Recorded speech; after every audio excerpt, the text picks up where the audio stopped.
Okay, boxing fans, it's time for Carl Froch versus George Goes 2, the discussion video. The fight's this Saturday, and we're going to talk about it and offer our predictions. I'm going to have a go hosting this time round. We've got e-boxing news here, but he's on as a guest this time. Stephen King, Brian from No Holds Barred Boxing, and Rory from Picks from the Paddock. Evening, gents. Here's the questions I've got for you all. I'll start with you, Mark. Are you surprised that this fight has sold 80,000 tickets, sold out Wembley? Am I surprised? I'm actually not surprised. I'm not surprised at all. It's a big fight. I think the last fight was such a good fight that everyone is now interested. The promotion's been really good, and when it comes down to it, like I said, it's a big fight. And I think they've both got enough fans now, and it generated such a buzz that 80,000 people, I'm not totally surprised. But then again, looking at the prices of the tickets here, that I am a bit surprised about that. So I am and I am not. Fair comment about the ticket prices. What about you, Rory? Are you surprised it's sold out Wembley? I'm not surprised. I mean, the PR job they've done on this from what the first fight was has been, second to none. But what I would argue with this is that I don't think the fight would be as big as what it is if it wasn't for the controversy of the first fight. If, for argument's sake, they said, right, well, Froch versus Groves, it's not going to sell 80,000 tickets. Yeah. I kind of wish that I think in order to get as big an occasion as what we're going to have here, I think there'd be more deserving fights out there. But, saying that to domestic level fighters, if it's worthy because it has sold it, and that's kind of the proof's in the pudding, as they say. I suppose. What about you, Kingy? No, I'm not surprised at all. Just the buzz since the last fight, Just people at work never get excited about boxing, but, over the last 3 weeks, people can't wait to see it. So, yeah, it's good to see, And like Rory said, there's been a good PR job on it from the start. So, you've got to give it to Eddie Hearn for that. I mean, not a lot else, but for that, got to give him a lot of credit because it's got everyone involved in it and everyone's got their favourite and it's making for a good atmosphere for a good fight. So, I'm not that surprised, actually. How about you, Ryan? Yeah, I'm not surprised that it sold 80,000 fans because, like all the other guys said, the PR job on it was brilliant. I mean, everyone on Facebook, everyone on Twitter, everyone on all the social media sites are talking about the biggest night in British boxing history. I don't think it is, but that's what they're saying. And they're talking about, all the American guys I talked to are all talking about, how much they can't wait to see this fight. So Eddie Hearn has done a brilliant job of selling it to the public. So I think this is one of those fights where it's not a hardcore fans fight, it's a public fight. It's a sports fans fight rather than a hardcore. Obviously we're going to enjoy it as well as hardcore boxing fans, but to sell 80,000 tickets, you need more than them. That's most of those are going to be sports fans. So I'm quite surprised, like what Mark said, that they managed to sell 80,000 in that sense because some of the tickets were horrendously expensive. So yeah, I'm sort of semi-surprised. Yeah, you brought up a good point there, to be honest. You say it's a sports fans fight, and I've noticed a lot of people who normally don't talk about boxing or have any clue about boxing talk about this fight. I've seen posters for it outside pubs. I've seen it even on buses. Like an advert. It's been on Sky Sports every 5 minutes. They've done a really good job of. What was that, right? I'll give you an example just quickly. One of my friends who's like into Star Wars and stuff, so he's not into sport. He's not into sport in the slightest. I mean, never watched a sports event in his life, and he said to me the other day, "Who should I put my money on, Froch or Groves?" And I went, "Seriously, don't put your money on anything because it's not a betting fight." And he went, "Oh, I'm going to put my money on Froch then." So, he doesn't even gamble, he doesn't even watch sport, and he's going to bet on it. Well, fair enough. Matchroom and Sky have done a great job of hyping this up and getting the public interested and making people believe that it genuinely is the biggest British fight of all time. And they've got to watch history in the making. But Can I just ask, gents, how much were the tickets? Oh, I think some of them were, what, £1,500? Obviously, they were free if you're from EastEnders, or the only way is Essex, because Eddie Hearns would be passing them out for nothing. But if you're part of the paying public, I think some of them were, what was it, upwards of £1,000? Yeah, £1,500 for the ringside tickets. Me and Paul are going to go to a show where the ringside tickets plus a VIP bar is 60 quid. So that really puts it in perspective, doesn't it? Yeah, like I said, this is a big fight, but £1,500 to go and watch this fight. I don't even think tickets at the Champions League final go for that much, do they? No. I really don't believe so. And is this fight as big as that in the sense of a sporting event? I don't know. But one question I want to ask as well, Ryan brought it up. I'll start with you, Mark, again. Do you think this is the biggest British fight of all time? There's literally no way of speaking about that. There's been bigger fights, as in unifications, in terms of titles, etc. But I don't think there's ever been a fight where, or especially post World War II, I think, where so many people are going to attend this fight in person. And if you look at the casual fan analysis, this is my own analysis, I've got people also in work talking to me about the fight, and they can't wait to give me their opinion on who's going to win the fight, even though they know nothing about boxing. So I find that really interesting because, obviously they know nothing. And they're really interested, which is weird to me. So, is it the biggest boxing fight of all time, especially for British boxing events of all time? It's got to be in the top 3, probably, maybe top 5. Because I can't ever remember a buzz around this since Hatton Mayweather, so it's up there. It's definitely up there.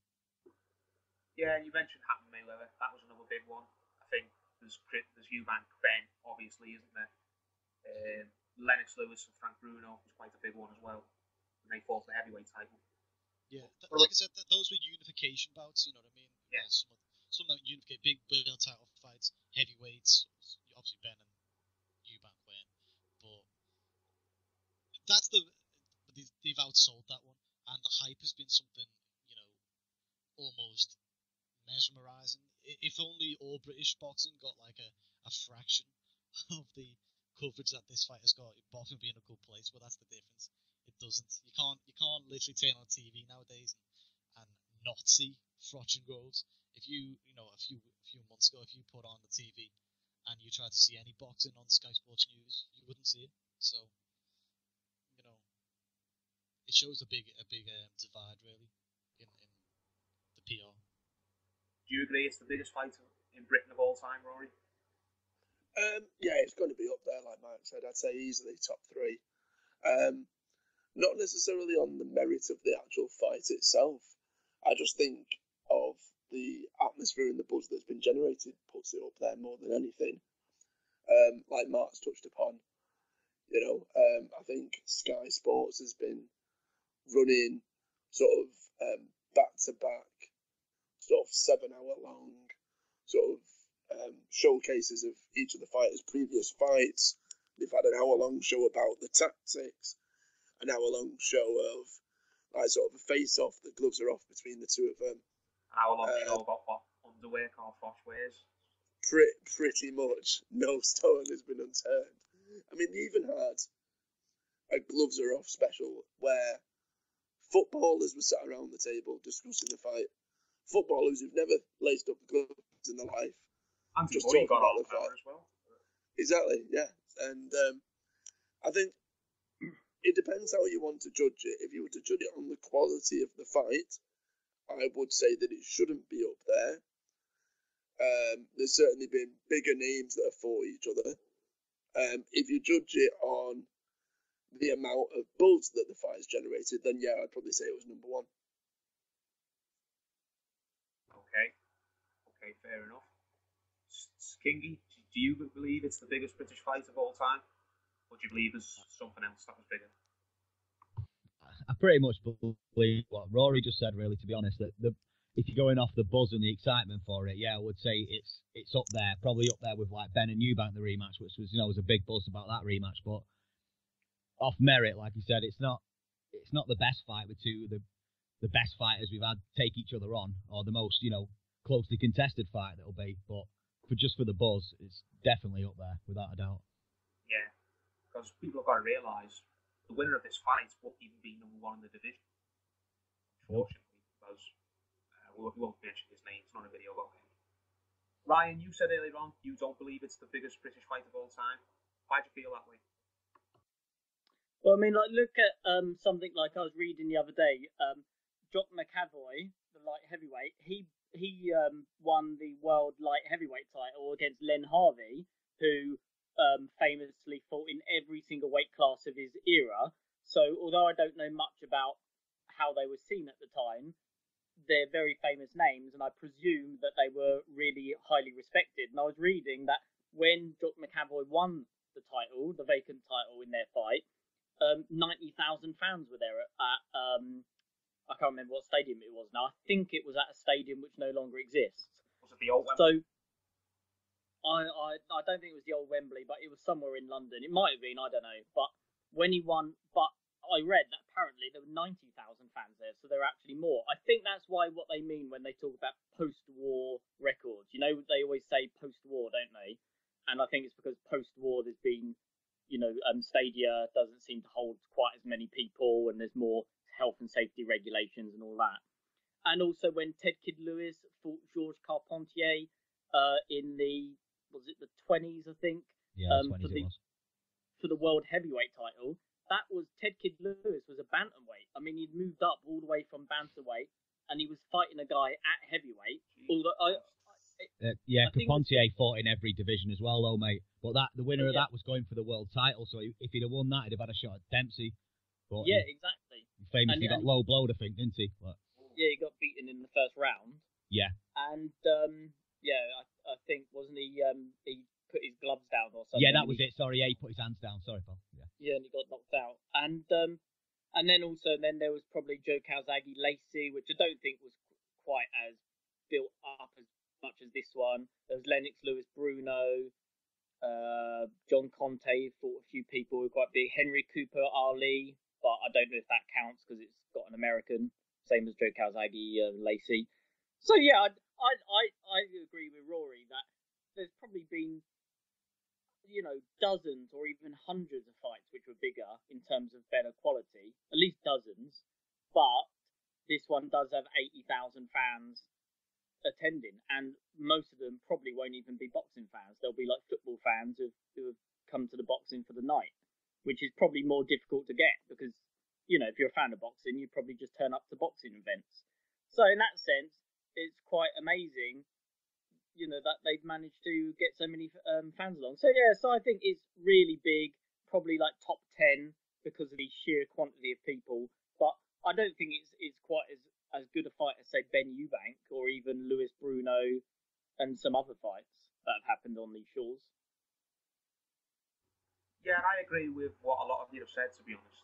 I think the reason this fight has done 80,000, it's not necessarily because everyone's dying to see Carl Froch and George Groves and the hardcore fans of both.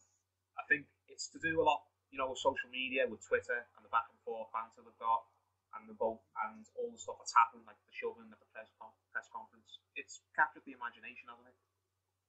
Can you imagine if something like Twitter was around when Eubank and Ben were fighting each other in the street, or whatever happened between them? I think that fight could have done 80,000 back then. Bruno Lewis, I think, could have done 80,000. That was happening right now. Well, it is what it is.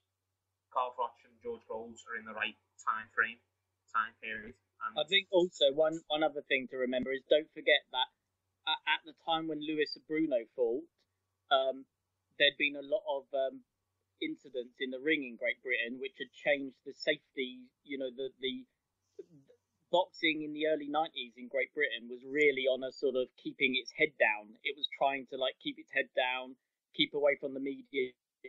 Everyone was calling for it to be banned after the Watson incident, the McClellan fight in 95. So when Lewis Bruno fought in that 90, just thinking philosophically here, I imagine that they probably were keeping their heads down because the British Medical Association were calling for a ban on boxing.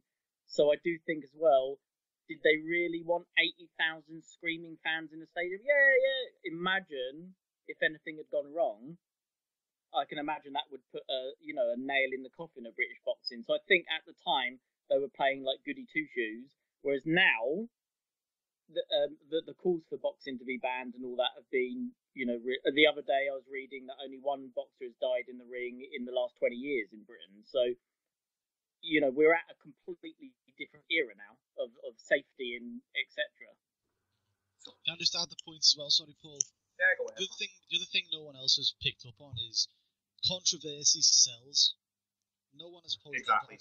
the controversy is sold because Groves, let's be real, he beat up Carl Froch last time. He really gave Carl Froch a lot. Carl Froch at the end of the fight looked quite punch-drunk. We'll get later. Yeah, I know, but I'm just saying the controversy from the stoppage has really helped sell this fight, and then we'll get into the rest of that later. Okay, we'll move on to a new topic now. One question I want to ask you guys is, because I've been thinking about this a lot, if Carl Froch, for argument's sake, let's say he loses to George Groves, what's that do to Carl Froch's legacy? Is Carl Froch's legacy on the line in this fight? I'll start with you, Mark. His legacy's not online in the fight. I don't think one fight can tarnish or destroy your legacy. I don't think it can. But his career's on the line in this fight. If he loses this fight, unless he has a third rematch with George Groves, which is going to be a lot hard to do now that Groves is signed with Sauerland, I think there's no way back for him in his career. I think it's the end. He's going to retire. Because what else has he got to prove? He's already beat Abraham. He can't go there. And, Groves would most likely go there. What's the point in fighting Andre Ward when he's already lost? I don't see where he'll go. I think he wants to go to Vegas, but what fight is there out there for him in Vegas? If he is to lose, then there's no point in that. I don't see. And at the age he's at, what is he, almost 37? He is 37. He is 37. Then, just call it a day if you lose. That's what I'd say. Passing the torch, you ain't got it anymore. It happens to everybody. Doesn't mean he's a bad boxer. I think his legacy's intact. He fought everyone. I mean, he's even fought George Groves again when people said he wouldn't. I said he wouldn't. He did. So I'll give him credit for that. He has. He's got in the ring, and he's gonna fight George Groves again. So I give him credit for that. But saying that, I don't think he's gonna do too well. How about you, Rory? Yeah, I'm pretty much of the same ilk as Mark, really. I don't think it ruins his legacy. I definitely think he retires if he loses. But I think it's one of those whereby everyone will say, oh, well, we got to the final of the Super 6. He beat Mikhail Kasta in the rematch. He absolutely outclassed Arthur Abraham, etc., etc. But then, whenever they mention Carl Froch going forward, they'll always say, yeah, but George Groves beat you. Yeah, well, you didn't do much with Andre Ward. And it's one of those days always going to have that sort of like, whenever someone will sing his praises, it'll always be, but this happened and that happened. And I think whereby, if for argument's sake, he didn't lose to Groves, then he would have only had that one Andre Ward question mark. And if he's as good as everyone says Andre Ward is, then that's not really a negative. I just think he retires definitely if he loses. It won't ruin his legacy, but it'll just be a bit of a sort of like a bit of a bad mark against it, really.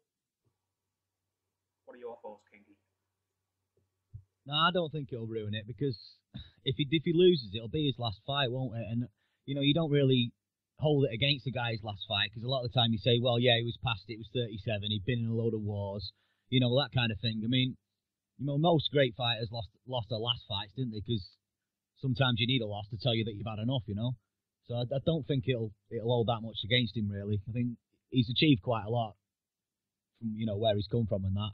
Like I say, he lost to Ward pretty convincingly, but everyone loses to Ward pretty convincingly. So, and, people writ him off and he come back and beat Lucien Boutte.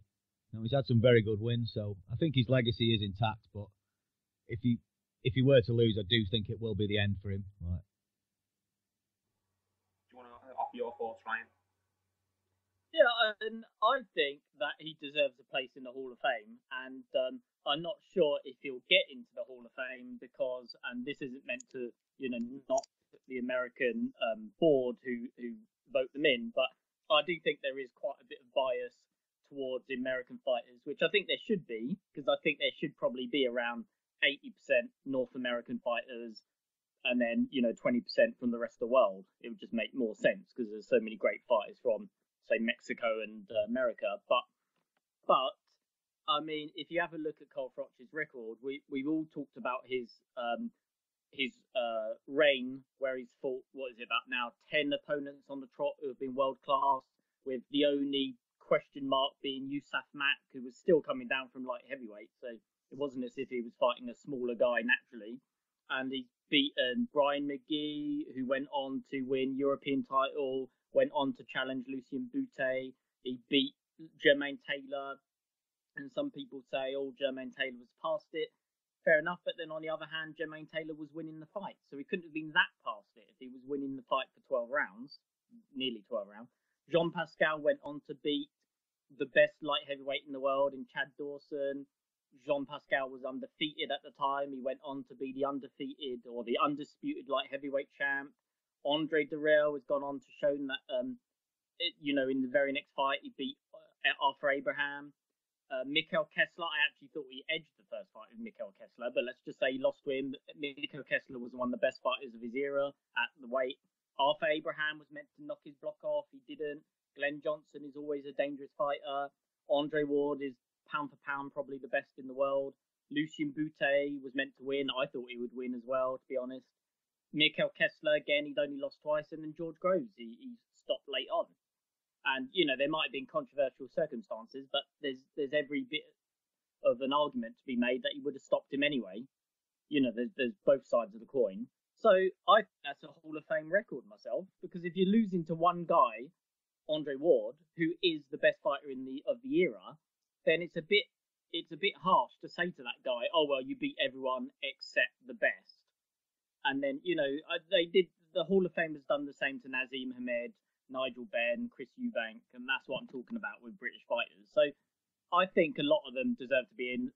I think that the only way that Froch's record might suffer is that he won't get into the Hall of Fame.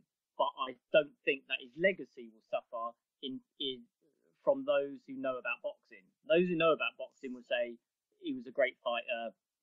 Might not have been the most skillful, but he was, a warrior. But I think he might not get into the Hall of Fame. Yeah, some really fair points there. I mostly agree with that and with what Rory said. I think no matter what happens, he is going to be remembered as a great fighter. His legacy won't be ruined or tarnished if he loses. I think it will just be a case of when people talk about Carl Froch, they'll say Carl Froch was a great fighter, but he lost to these people. And you see it with Ricky Hatton a lot. It's harsh, but they say, oh yeah, Ricky Hatton was great, yeah, but he lost to Floyd Mayweather and Manny Pacquiao.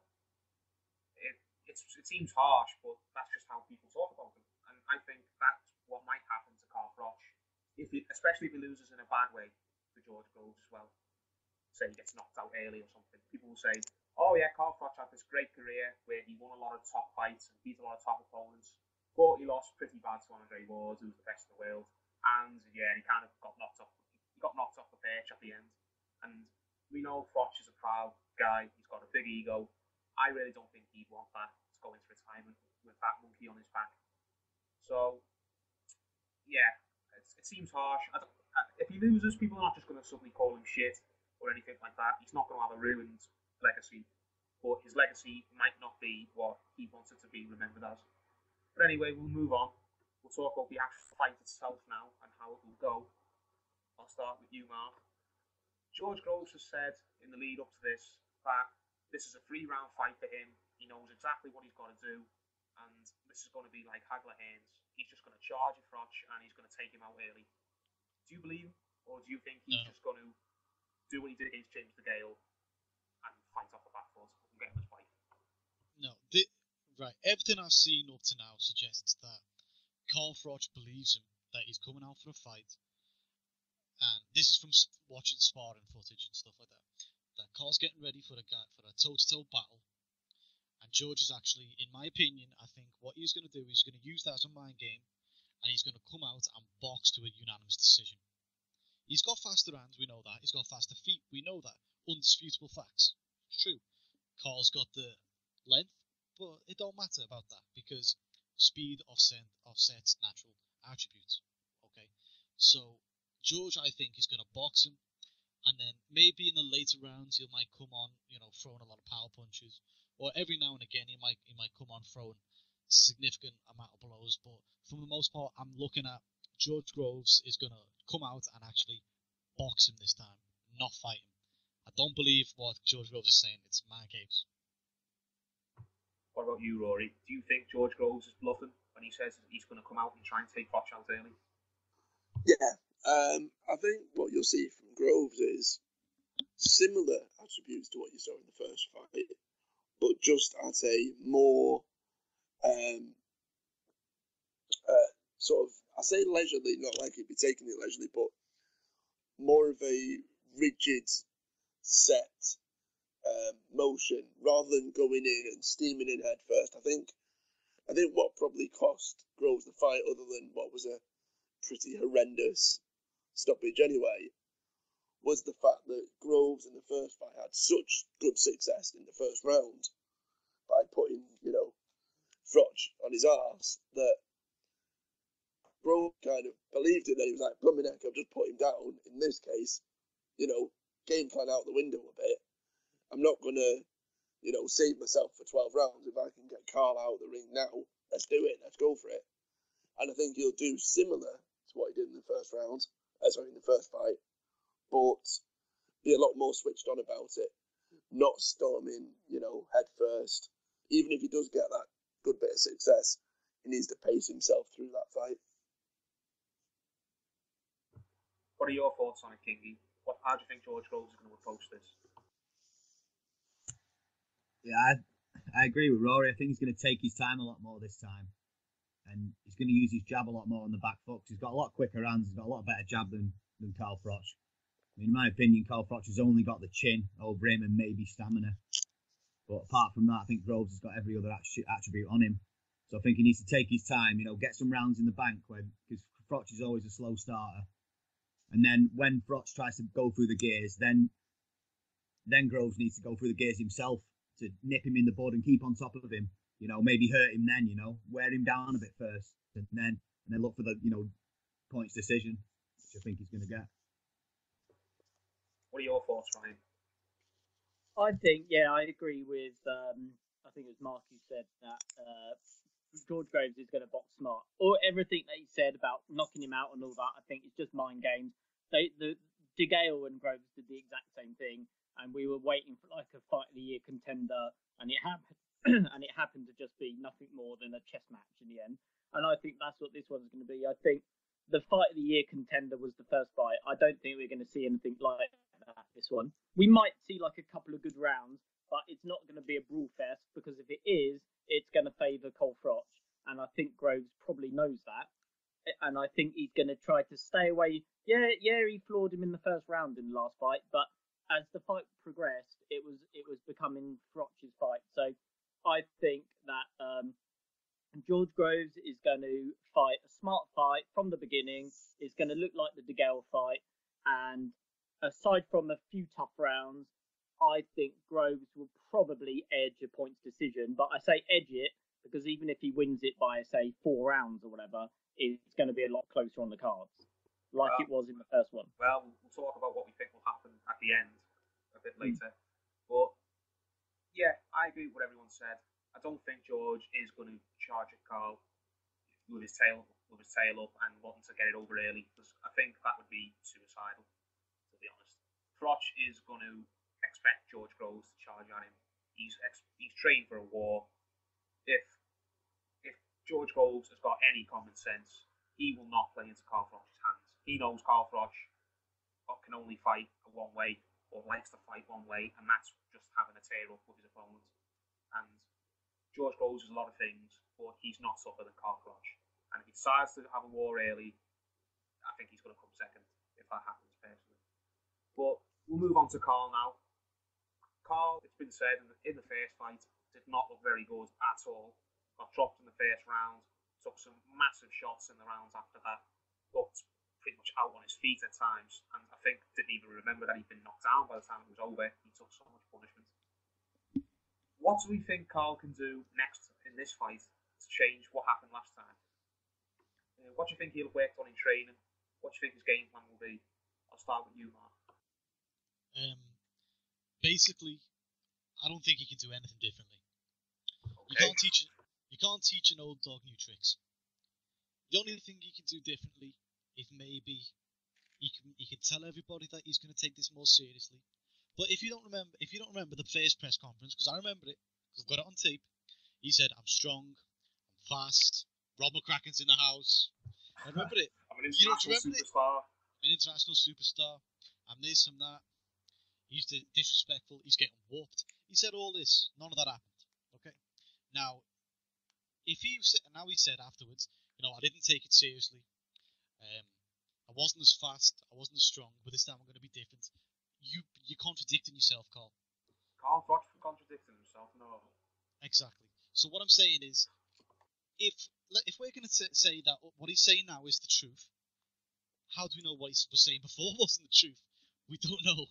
Okay, so I don't think he can do anything differently. I think that was the best Carl Froch that could have turned up. Maybe he didn't know what was going to happen in terms of Groves' tactics, but everyone's got to deal with that in boxing because you don't have a spy in there, or they don't tell you. In fact, actually, George Groves told him straight up what I'm going to do. I remember that too. I'm going to come out, I'm going to hit you with 2 right hands. Remember? It only took one. Only took one. So, Carl Froch can't do anything differently. The only what he said he's going to do, he's going to come out faster. And the only thing I can see that happening is working into Groves is, if he's boxing on the back foot, he's going to open himself up to more right hands. And there's enough evidence circulating around the internet that Carl Froch cannot defend against a right hand over the top. So, like I said, I don't believe Carl Froch is going to win this fight. It's not going well for him. What about you, Rory? Do you think Carl Froch can make adjustments, or is he too old and too set his ways? Yeah, I hate to say it because I do rate Carl Froch as a fighter, but I think he's a bit of a one-dimensional fighter. He's got, a couple of tricks up his sleeve, but he's got the way that he fights. He's fought like that throughout his career, and I don't think now at the age of 37 he has the time or even the desire to drastically change his tactics. I think the only thing he can change, and this is where I kind of differ from Mark, is I just think that everything that he was saying before the first fight, whereby George Groves didn't deserve to be in the ring with him, he didn't deserve the shot. I think the only reason he took the fight to begin with and gave George Groves the shot was, all right, some people argue that he was mandatory, but I think it's just to prove a point to Joe Calzaghe, because he didn't get a shot at him. And I think he genuinely believed what he was saying, that George Groves hadn't fought anyone anywhere near Carl Froch's calibre, which is true, and therefore didn't deserve it. From that, he's then deduced, well, this lad, too young, too inexperienced, doesn't really deserve the shot. All right. I'll do everything I do normally. That as well. And I think he just kind of thought, well, I'll just take George Groves lightly. I don't have to try perhaps as much as I would have done against the likes of an Andre Ward or a Mikael Kessler, and Arthur Abraham. I fought these elite level guys for the last 8-9 fights prior to George Groves. I'm now taking a step down to fight this guy. And he just thought, there's no point doing as much as he normally would. I'd probably just absolutely blast this guy out. And let's be honest, 9 times out of 10, that's what people all thought was going to happen. George Groves would survive a bit, but eventually he'd be taken out of the ring. That didn't happen. And I think, where I differ from Mark, I think George Groves had a better chance of winning the first fight because Froch didn't really think he was much good. And I think this is what's going to probably be a positive for Froch is that now he's had that horrendous experience where he thought, well, hang on, Groves is 10 times the better boxer than I gave him credit for. George has lost the element of surprise. Exactly, and I think that's going to be a benefit for Carl in the sense that that's what he's going to change. He's going to seriously have to switch on, seriously understand that Groves clearly has the power to hurt him and rubbish his career to an extent. And I think that's what he's going to change, the way that he prepares for this fight. But in terms of any different tactics, no, not at all. Okay, Kingy, your turn. Will have switched on Carl Froch. Carl Froch has taken Groves 100% seriously this time, as he says. Is he going to be able to do anything to stop himself getting another beat? No, I can't see it. I just think, you know, you're as good a boxer as you are, and I just think Groves just has his number. His hands are just too quick for him. He can't deal with it. His movement's too good for him as well. You know, he's too intelligent for him. He's physically stronger than him in the ring. He hits harder. I can't see Carl Froch doing anything different, and I think that first fight's taken a lot out of him. I really do. I think, you know, he took a pacing in that fight. I know he took a pacing in some other fights, like Jermaine Taylor gave him a bit of a pacing, and, you know, Ward gave him a pacing, and a few others, but I don't think any of them gave him the pacing like he did. He just put it on him, like, and I just can't see him being any different this time. I really can't. Do you think George will have cracked his chin? I don't know about cracked his chin, but... Well, that's the expression, isn't it? He'll have beaten him so badly that his toughness or whatever. I mean, it's definitely possible. Like I say, I'd be leaning more towards it going the distance, but I wouldn't rule out George Groves knocking him out. Definitely not. You know, he is a big puncher. I mean, before the first fight, everyone was saying, you know, well, Carl Froch especially was saying, you know, one punch when I land it on George, it's over. But no one was talking about Groves' power. And if you looked at the fights beforehand, it was there to be seen that Groves was the puncher. He was the one knocking guys out, where Froch really hasn't got the best knockout record. I mean, he knocked out Butte and he's heavy-handed, but I can't think of the last time he just blasted someone out with a one punch. Yeah, exactly. Definitely not with one punch. Yeah. What about you, Ryan? Yeah, I think Mark was right when he said you can't teach an old dog new tricks. I mean, he is like, what, 30, 36, nearly 37? And yeah, and you can't change once you've got that. He was never a skillful fighter in the first place. So, I mean, I'm not quite sure why his nickname is the Cobra, to be honest, because Cobras snap at you at 100 miles an hour, snap at you, and he doesn't have any of that. He should be more like, I don't know, Cole the Sloth Froch or something. Going in hard on Froch here, aren't we? Yeah, but he's not the fastest boxer in the world. So anyway, you can't teach an old dog new tricks. He's not going to have improved overnight. He's not going to have improved from the last fight. The only thing that he might have improved on is a game plan to deal with Groves, because I'm more than willing to accept that he took Groves lightly. I don't think he did, but if his team want to argue that, I can see that, Groves did not deserve a title shot, or at least most people didn't think he did. He was handed a title shot because he had a good ranking, and he just turned out to be a lot better than people thought for the stage he was at. Because I think we all knew that Groves was going to go quite far, but maybe not quite as soon as he did. And now he's elevated himself to world level status. But the only thing that Froch can change now is the way he deals with Groves. He can't add anything to his arsenal. He's not going to work on his jab. He's not going to work on his power punches or his overhand right or his uppercuts or anything like that. What he's got already is what he's got. So the only one who can improve from the last fight would be Groves.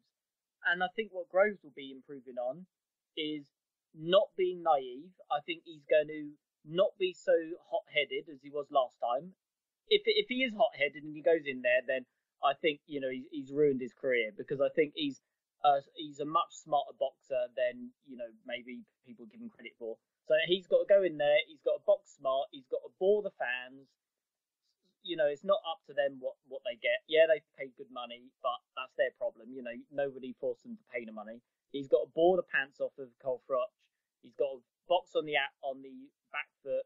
Otherwise, he's going to gas in the later rounds, like he did against James DeGale, where DeGale came on stronger. We were talking about this before the show.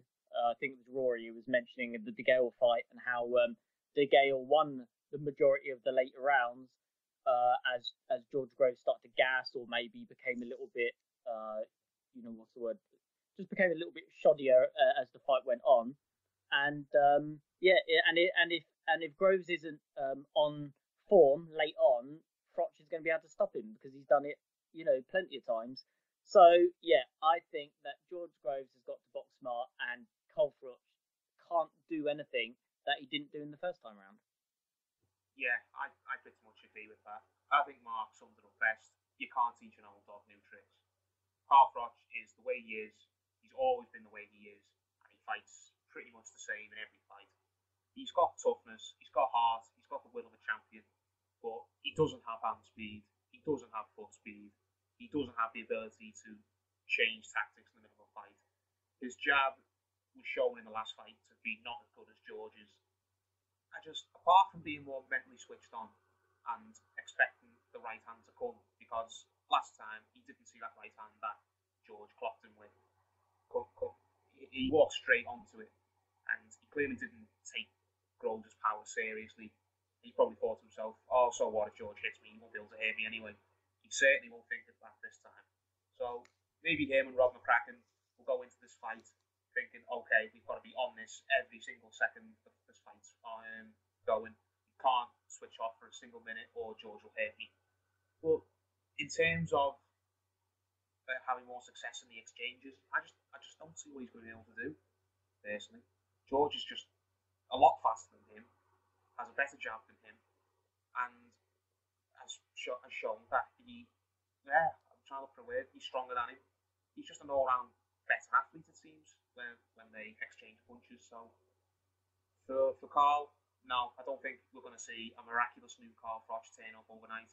I just think we're going to see the same old Carl Froch. But we'll get to the final bit of the video now. We'll get to our predictions. I'm going to ask you guys to keep it short and sweet. Tell me who you think will win, by what method. Mark? Well, I think George Groves is going to win the fight by unanimous decision. Okay. Easily enough. What about you, Rory? I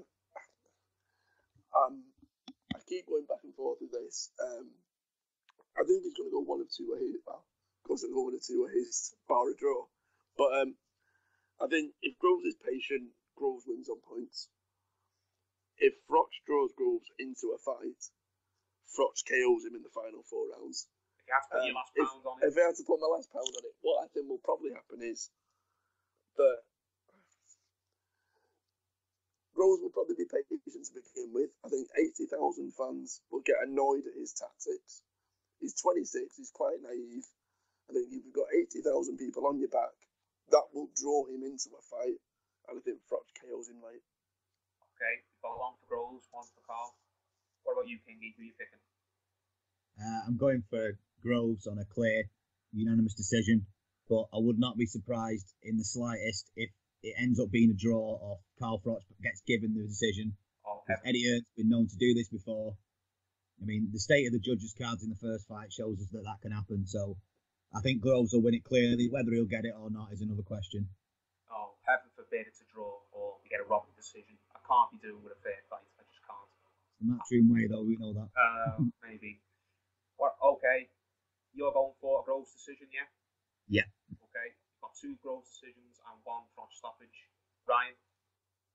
Yeah, I think that Groves probably split decision. If it goes to the decision, I think George Groves probably edges it. But like Stephen just said, I think the problem is that just look at the scorecards first time around. We all thought that Groves was at least 3 or 4 points up. I think I had him, I don't know, maybe 3 or 4, probably 4 points up, something like that, going into that 9th round. And the official scorecards were something like 2 of them added like a 1 point difference or something. So I think that considering Froch would have won that round 9 to even the fight up, and considering Froch usually comes on strong late on, I think the judges were probably on the verge of giving Froch a decision win or a, draw at the very best for George Groves. So for this So fight. in that sense, Groves is going to have to box so good in this one to make sure that that doesn't happen again. Because don't forget, George Groves has now left Matchroom and he's now Sauerland. He's a rival fighter now on a rival show. But do you think, think he'll win or Carl? So I'm thinking George Groves by split decision, but that's if everything goes smoothly. There's no more shenanigans. Yeah. So I think it's kosher. And that's boxing for you, isn't it? That's boxing for you. Okay. That's how it works. All right, I'm going to give my prediction now. I'm going to be bold, guys. I think George Groves knocks Carl Froch out. I really do. I don't want to make this sound like just a Carl Froch hate video, because we have gone in hard on him, but I've seen all I need to see in the first fight. I saw George Groves be a lot faster than Carl Froch. I saw him that he was stronger than Carl Froch, better technique than Carl Froch, and he clearly has the power to hit Carl Froch. And the reason George didn't get stopped last time was because he was young and naive, and as I think we discussed earlier on, he went in a bit too quick and got overexcited.